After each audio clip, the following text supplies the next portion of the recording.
جب اس مقام پر ابراہیم بن ادھم پہنچے تو برسوں کے بعد جو ان کا بیٹا ان کے سامنے آیا، کیونکہ وہ تو گھر بار سب کچھ چھوڑ کے آ گئے تھے نا، تو کسی نے ان کو ایک دریا کے کنارے دیکھ لیا بیٹھے ہوئے 20-25 سال بعد، جا کے ان کو گھر والوں کو بتایا کہ بھئی وہ تو وہاں پر بیٹھا ہوا ہے۔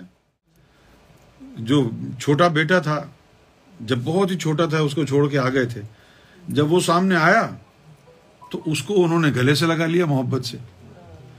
جب اس نے بیٹے کو گلے سے لگایا محبت سے تو اللہ تعالیٰ کی آواز آئی، دیکھو کتنا بڑا زندیق ہے ابراہیم بن ادھم، محبت کا دعویٰ کرتا ہے مجھ سے اور سینے سے لگایا ہے بیٹے کو۔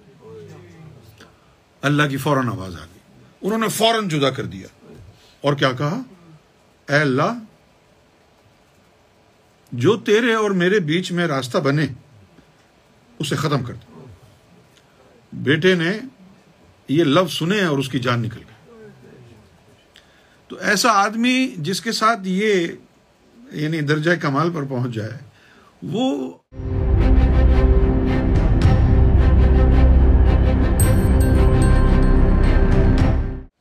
مرشد جو ہوتا ہے وہ مرشد نہیں ہوتا ہے۔ مرشد نہیں ہوتا ہے، پورا سسٹم ہے، اس میں علی بھی شامل ہو جاتا ہے، پنجتن بھی اس میں شامل ہو جاتے ہیں، رسول بھی شامل ہو جاتا ہے، اللہ بھی شامل ہو جاتا ہے، سب جو ہے نا ایک پارٹی بنا لیتے ہیں۔ مرشد ناراض، سب ناراض۔ کیوں بھائی؟ اگر مرشد ناراض سب چھٹی، پی ڈی ایم بن جاتا ہے،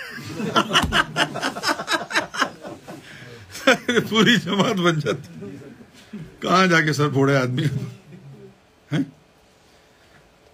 یہ روحانیت جو ہے یہ چھوٹے دلوں والوں کا کام نہیں ہے، یہ بڑے ہمت والوں کا کام ہے، ایسے لوگوں کا کام ہے جن کے نزدیک نہ کوئی شر ہو نہ کوئی خیر ہو، جن کے نزدیک نہ کوئی کام چھوٹا ہو نہ کوئی بڑا ہو، جن کے نزدیک کوئی نقصان فائدہ کوئی معنی نہ رکھتا ہو، وہ مرشد کے غلامی کی بات کرے، جس کی نظر میں صرف ایک چیز کی اہمیت ہو، مرشد۔ نہ زندگی کی اہمیت ہو، نہ پیسے کی، نہ دنیا کی، نہ رشتوں کی، کسی چیز کی اہمیت نہ ہو، صرف مرشد ہی مرشد ہو، وہ کامیاب ہو جاتا ہے۔ اور اللہ کا بھی یہی قانون ہے، وَاذْكُرِ اسْمَ رَبِّكَ وَتَبَتَّلْ إِلَيْهِ تَبْتِيلًا، رب کے اسم کے اندر غرق ہو جاؤ، سارے رشتے ناتے توڑ کے صرف اسی کے ہو جاؤ، اللہ بھی یہی چاہتا۔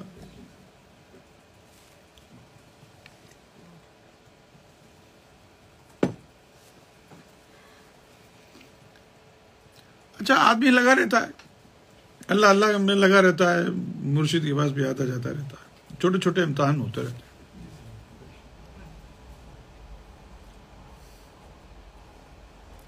لیکن جب وہ درجہ کمال پر پہنچنے والا ہوتا ہے، اپنی منزل پر پہنچنے والا ہوتا ہے، تو پھر جو ہے اس کی زندگی بدلتی ہے۔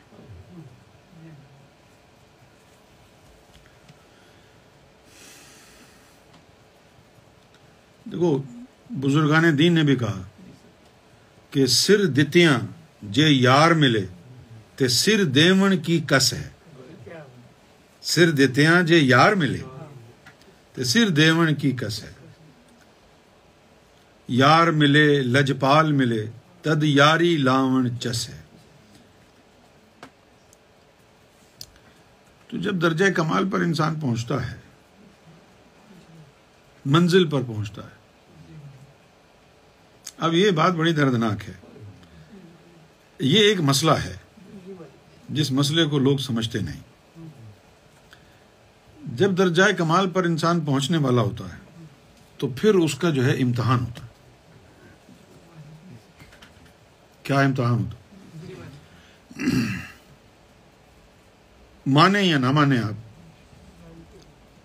اس کو باقاعدہ اپنا سر کاٹ کے مرشد کو دینا پڑتا ہے آخر میں۔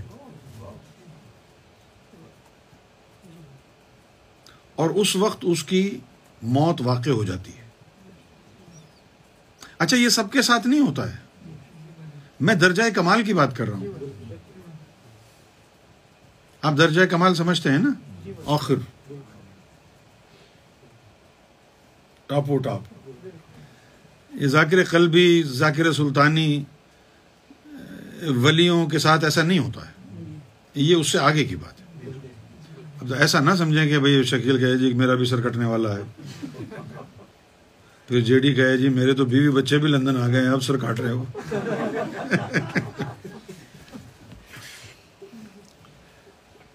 تو پھر جو ہے اس کو جو ہے نا سر کٹتا ہے.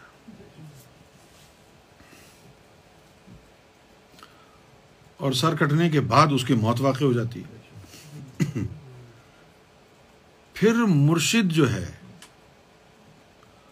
اس کو نور سے دوبارہ زندہ کرتا ہے. اس کو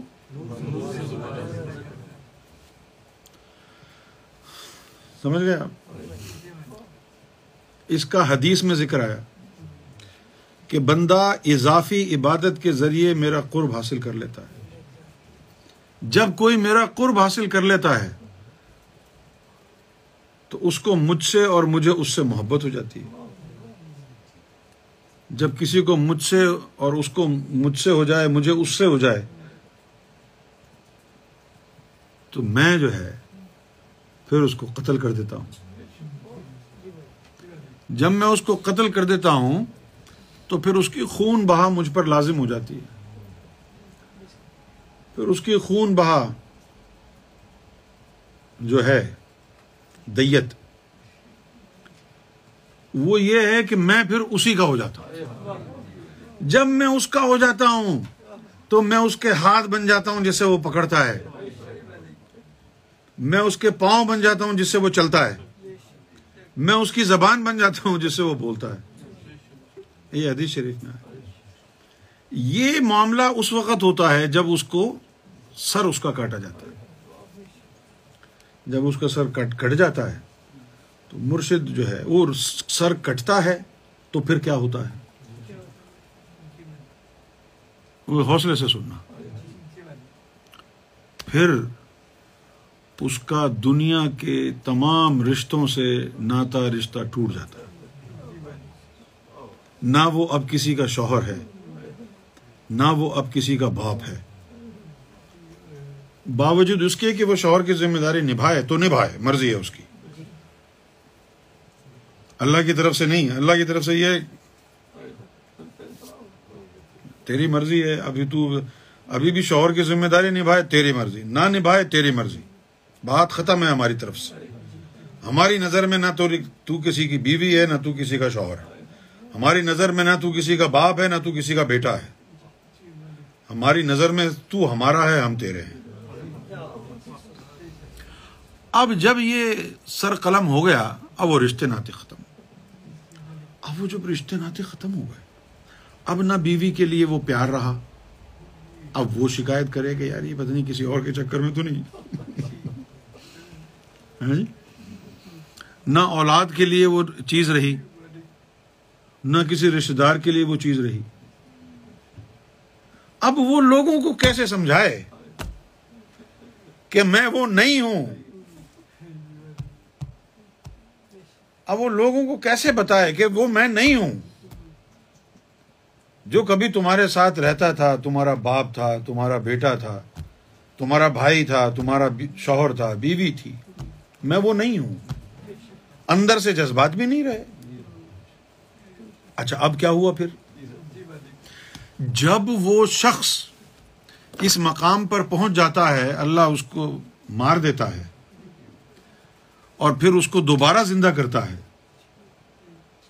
تو اب اس وقت اس کے اوپر کسی کا حق نہیں. اس کے اوپر 100% مرشد کا، رسول اللہ کا، اللہ کا حق ہے. وہ اپنی اولاد کو اگر کبھی دیکھ لے تو دیکھ لے، نہ دیکھے تو نہ دیکھے، کیونکہ اللہ کی طرف سے وہ ختم ہو گیا سب کچھ۔ جب اس مقام پر ابراہیم بن ادھم پہنچے تو برسوں کے بعد جو ان کا بیٹا ان کے سامنے آیا، کیونکہ وہ تو گھر بار سب کچھ چھوڑ کے آ گئے تھے نا، تو کسی نے ان کو ایک دریا کے کنارے دیکھ لیا بیٹھے ہوئے 20-25 سال بعد، جا کے ان کو گھر والوں کو بتایا کہ بھئی وہ تو وہاں پر بیٹھا ہوا ہے، وہ تو درویشی میں لگا ہوا ہے، تم یہاں ماتم بنا کے بیٹھے ہوئے۔ تو وہ بیوی اور بچے جو ہے سارے کے سارے وہاں دریا پہ پہنچ گئے۔ جو چھوٹا بیٹا تھا، جب بہت ہی چھوٹا تھا اس کو چھوڑ کے آ گئے تھے، جب وہ سامنے آیا تو اس کو انہوں نے گلے سے لگا لیا محبت سے۔ جب اس نے بیٹے کو گلے سے لگایا محبت سے تو اللہ تعالیٰ کی آواز آئی، دیکھو کتنا بڑا زندیق ہے ابراہیم بن ادھم، محبت کا دعویٰ کرتا ہے مجھ سے اور سینے سے لگایا ہے بیٹے کو۔ اللہ کی فوراً آواز آ گئی، انہوں نے فوراً جدا کر دیا اور کیا کہا، اے اللہ جو تیرے اور میرے بیچ میں راستہ بنے اسے ختم کر دے۔ بیٹے نے یہ لفظ سنے اور اس کی جان نکل گئی۔ تو ایسا آدمی جس کے ساتھ یہ یعنی درجہ کمال پر پہنچ جائے، وہ اپنے کسی رشتہ دار کو، اپنی ماں کو، باپ کو، بہن کو، بھائی کو، یاروں کو، دوستوں کو پیار سے نہیں دیکھ سکتا۔ اگر اس نے پیار سے کسی کو دیکھ لیا تو اس کے پیچھے موکلات لگ جائیں گے، مخلوقات لگ جائیں گی۔ کیوں لگ جائیں گی؟ کہ یہ شریک ہو رہا ہے اس بندے اور اللہ کی محبت میں، اس لیے وہ سب کو دور دور رکھتا ہے، اور لوگوں کو یہ بات سمجھ میں نہیں آتی۔ تو اب اس کا جب اولاد سے رشتہ ختم، بیوی سے ختم، والدین سے ختم، تو پھر یار دوستوں سے کیا رشتہ ہوگا؟ اب اس کا یار کون ہے؟ جو اللہ کا یار ہے۔ اس مقام پر کہا جاتا ہے حب فی اللہ بغض فی اللہ، محبت بھی اللہ کے لیے اور بغض بھی اللہ کے لیے۔ اب یہ دیکھو جیسے یہ بچے ہیں، ذیشان ہے، ٹھیک ہے نا، اب یہ ان سے تعلق کیوں ہوا؟ نور کی وجہ سے، جو سرکار کا رشتہ ہے اس نور کی وجہ سے۔ اچھا، اولاد میں بھی جن سے رشتہ ختم ہو گیا، اولاد میں بھی اگر کسی میں نور آ گیا تو اس سے پھر نور کا رشتہ بن جاتا ہے۔ لیکن لوگ یہ کہتے ہیں، جو باقی اولاد ہوتی ہے وہ یہ کہتی ہے دیکھو یہ جو ہے ان کا ہے، ہمارا نہیں ہے۔ وہ نہیں یار، تیرا بھی نہیں ہے، اس کا بھی نہیں ہے، لیکن اس نے نور کا رشتہ بنا لیا نا، اس نے کوئی نیا رشتہ جوڑا ہے، اس لیے اس سے رشتہ داری ہو گئی ہے، نور کا رشتہ بن گیا ہے نا۔ جو نور کا رشتہ بنتا جائے گا وہ اللہ کے رشتہ داروں میں آتا جائے گا۔ ایک حدیث شریف میں آیا کہ جتنے بھی مومن ہیں یہ سارے ہیں عیال اللہ، یہ اللہ کا گھرانہ ہے۔ اسی لیے جب تمہارے اندر بھی نور آ جائے گا، اب ہم کو نہیں پتا نا کہ تم کدھر سے آیا، تمہارا زبان کیا ہے، لیکن جب تمہارے اندر نور آ گیا تم اللہ کے خاندان میں داخل ہو گئے نا۔ جب تمہارے اندر نور آ گیا تو ادھر والا نور تم کو کھینچے گا اور تم سے ایسا تعلق مضبوط بنائے گا جو بیوی بچوں سے بھی نہیں ہے، کیونکہ وہ خونی تعلق تھا، وہ قولی تعلق تھا، اور یہ نور کا تعلق ہوگا۔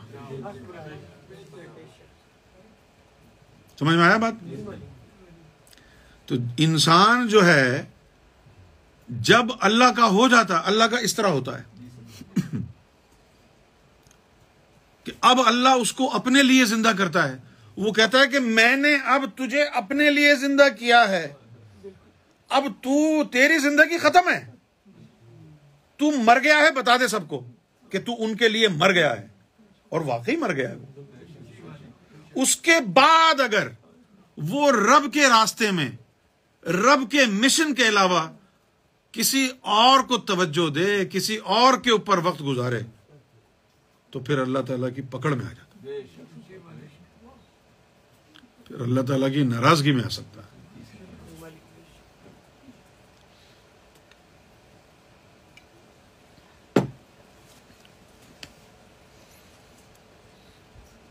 جب آدمی درجہ کمال پہ پہنچ جاتا ہے تو زندگی بڑی سخت ہو جاتی ہے، زندگی بڑی سخت ہو جاتی ہے۔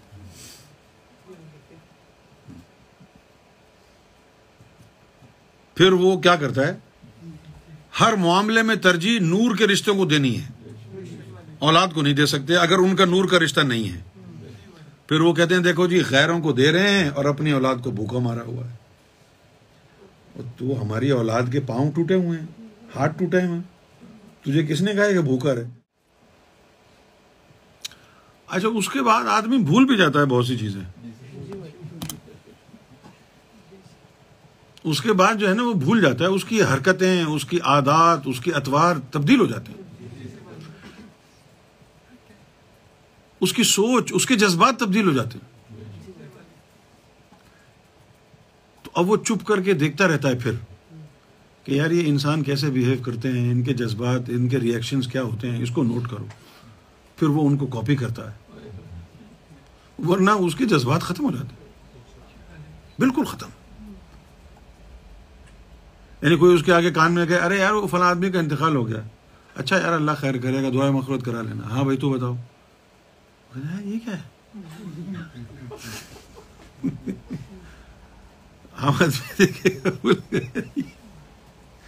یہ کیا ہو گیا؟ کیونکہ وہ اندر سے تبدیل ہو گیا نا۔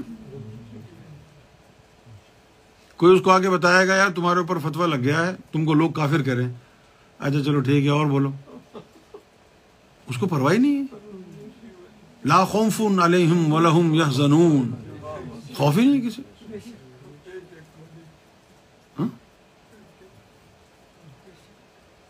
اور ایک وقت آتا ہے کہ بندہ یہ سوچتا ہے کہ بھئی لا خوف علیہم ولہم یحزنون، تو اس سے مراد یہ ہے کہ دنیا کا خوف نہیں ہے، دنیا والوں کا خوف نہیں ہے۔ وہ نہیں یار، ہم نے ایک مقام پر جا کر کے دیکھا اللہ کا خوف بھی نکل جاتا ہے۔ لا خوف، کوئی بھی خوف نہیں رہتا۔ اللہ تعالیٰ کہے کہ تو ادھر نہیں جا ورنہ جہنم میں ڈال دوں گا، وہ کہتا ہے ڈال دینا، کیونکہ لا خوف علیہم ہو گیا نا۔ اچھا، اب اس طرح کی باتیں جب وہ کرتا ہے، اس کی نظر میں تو یہ جو ہے نارمل ہے، لیکن لوگ سن کے کہتے ابے یار آج کیا ہو گیا ان کو، یہ کیسی بہکی بہکی باتیں کر رہے ہیں، کیونکہ خوف نہیں رہے۔ اس نے اپنی شاعری میں بھی کہتا ہے وہ خدا کا خوف رکھیں۔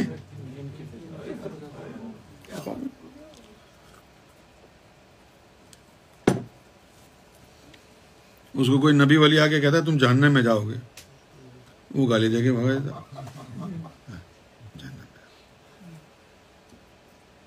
بدل جاتا ہے۔ بدل کیوں جاتا ہے بھئی؟ کیوں ڈرے گا؟ کوئی بچہ اپنی ماں سے ڈرتا ہے؟ تو اللہ کا نور اس کے اندر آ جاتا ہے، اللہ کا نور اللہ سے کیوں ڈرے گا؟ جب تک تو مٹی ہے نور سے ڈرتا ہے، جب تیرے اندر نور اللہ کا آ جائے گا تو اللہ کا نور اللہ سے کیسے ڈرے گا؟ اللہ کی ساری چالیں نور کے ذریعے تیرے اندر بھی آ جائیں گی۔ اس نور کو پتا ہوگا کہ اللہ کہاں کون سے چینل سے بول رہا ہے، تو اللہ کی ساری حکمتیں سمجھنے لگ جائے گا پھر۔